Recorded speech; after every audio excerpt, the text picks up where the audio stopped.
I think there needs to be a review of surrogacy laws. I think some of the practicalities haven't really been considered. I don't know that the needs of surrogate parents are being met because the current surrogacy laws only allow for what's called altruistic surrogacy, which is surrogacy where there's no money changes hands except for expenses. And surrogacy's only allowed between if there's married couples or long-term de facto. It's quite difficult.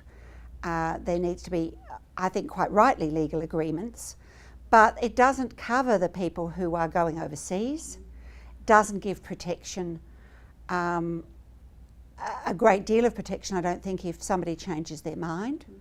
And of course, ultimately, it's up to the youth court to decide whether they're going to make a parentage order. So you can go through all that and fall at the last hurdle. If, I don't know, if, for example, something like has happened recently in Western Australia, allegedly somebody had a criminal record, for example.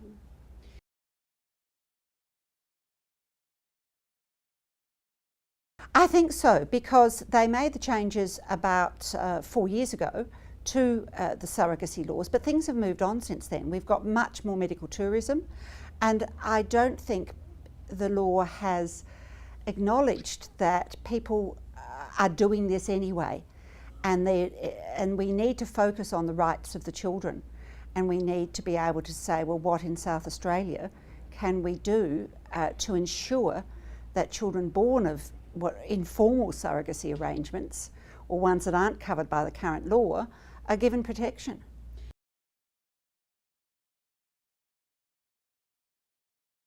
Same-sex couples are not covered by the current surrogacy laws, which is a pity because they've probably been informally doing surrogacy arrangements for many, many years. And it means that very good parents who happen to be gay and who could offer a lot to children and society aren't able to legally be parents. And if something happens to the biological father, for example, there's a legal minefield about what happens with the child in relation to the other father.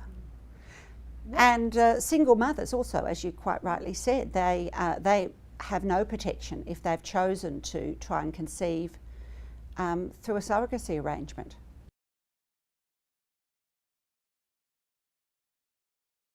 I think they need to understand the legal implications that they're getting into, and a good family lawyer will also advise them about the need for counselling, which is certainly required through the law for the current surrogacy arrangements, and to really think through the implications in the state of the current law and what might happen, for example, if your relationship breaks up during the pregnancy or afterwards.